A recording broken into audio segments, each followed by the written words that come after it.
Hey guys, so now we're going to start reading something new and we're jumping into a new science topic too.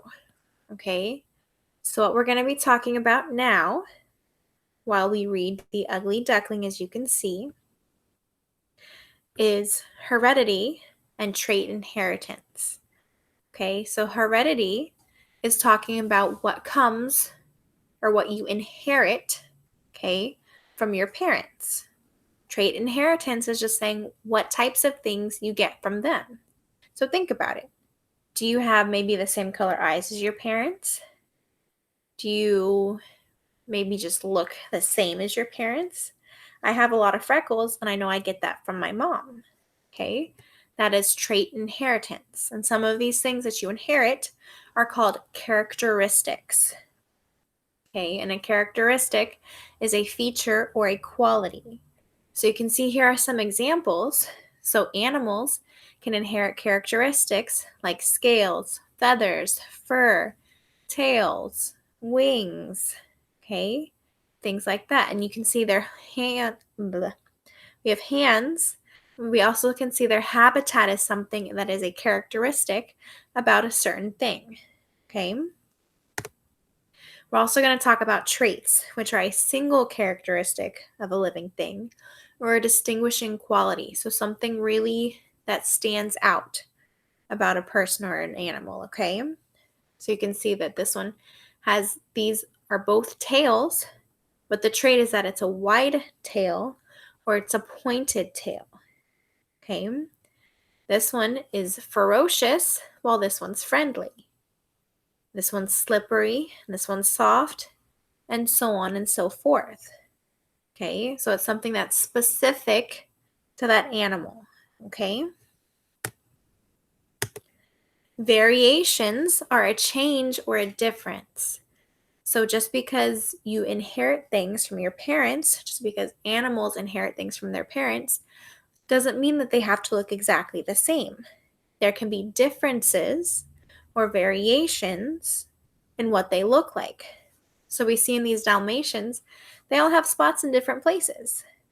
That's a variation or a difference that we have in these Dalmatians. And the same with the ladybugs. They have all the different spots in all the different places. And they all look slightly different. You know that they're all ladybugs. You know that those are Dalmatians because they still look similar, but there are still differences in how they look. There are still variations. Okay. A parent is a living thing that makes a new living thing. Okay. So we have all of our animal parents here. And an offspring is a human or an animal child. So we have a parent and our offspring. Okay.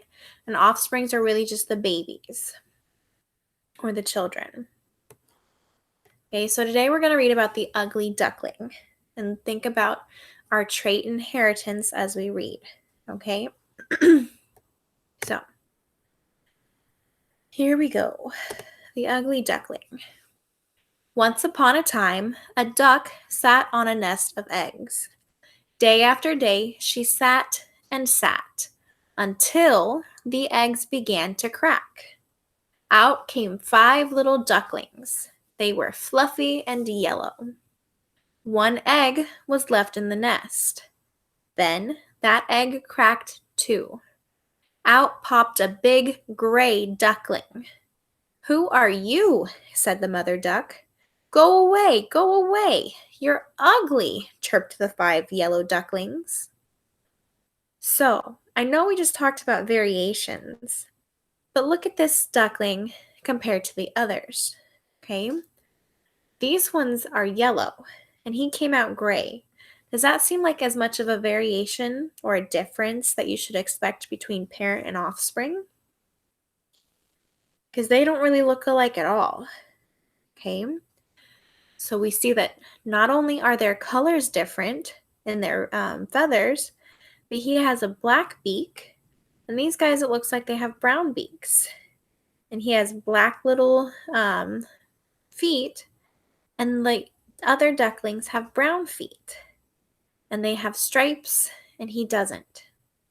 And his egg is also a lot bigger than the other ones. and he's a lot bigger than the other ducklings. Okay, so that's a little bit more. So do you think he matches up with that mother duck? Do you think this is his parent and this is her offspring? Maybe not, but let's keep reading. Every day, the ugly duckling grew bigger and bigger and uglier and uglier. The other ducks came to look at him. "You are ugly," they said. The ugly duckling grew very sad. "No one wants me," he said, as he swam in the river. The other ducklings teased him. The big ducks pecked at him, and the ugly duckling grew sadder and sadder. Okay, and again, look at the ugly duckling compared to these ducks. How are they the same? And how are they different? Okay, we're going to talk about that in a little bit, but think about that as we look here. Okay, how does our ugly duckling look the same as these guys? And how does he look different? Okay. "No one wants me," thought the ugly duckling. "I'm going to run away." So he swam sadly off down the river. After a long time, he met some wild ducks. They looked at him and said, "My, you are ugly." Then the wild ducks flew away. They left the ugly duckling all alone. Okay.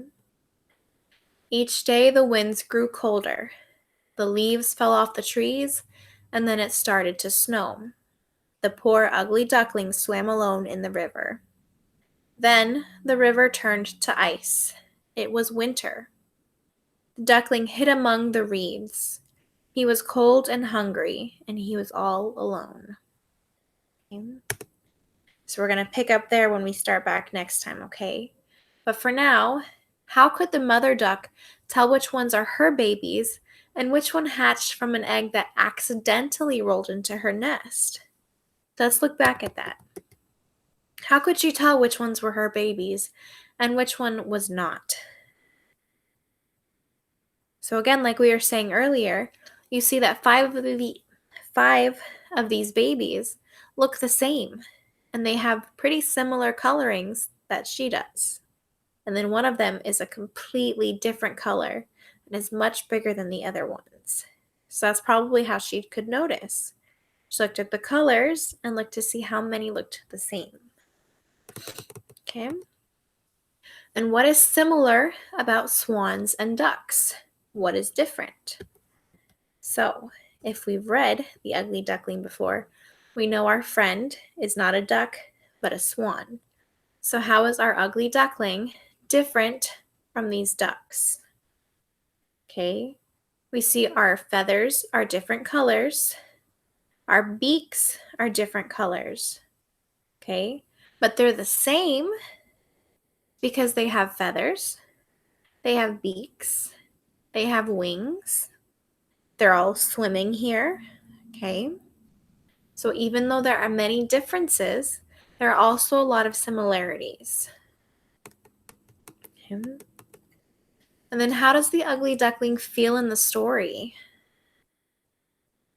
This is one of the ones where it kept telling us, right? It wasn't, well, it was showing us too from the pictures, but it was telling us. It kept saying our ugly duckling was sad, and he was getting sadder and sadder, and he felt all alone.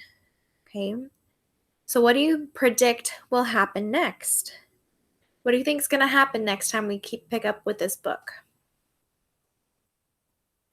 So I know a lot of you have heard the story of the ugly duckling. So I'm just going to let you have your thoughts, okay? We're not going to talk about it quite yet, because if you haven't read it, I don't want to give away the story. So if you have a prediction, if you have something you think is going to happen in our book, go ahead and tell somebody, okay? Tell your parents, tell your siblings, let them know what you think is going to happen. But we're not quite going to talk about that yet because I don't want to give it away. Okay? So that's it for today. For your work, you're doing one of our Freyr models, okay? You're going to do one example of how ducks and swans are the same, which we just talked about. One example of how they are different, which again we talked about. Tell me, what is a variation? Okay, what is the difference? And lastly, I want you to write me a sentence about how the ugly duckling feels in our story. Okay? Which we talked about that too. So keep up the great work, you guys. You're doing awesome. Okay? I miss you all. Keep it up. And I'll see you next time. Okay? Bye, guys.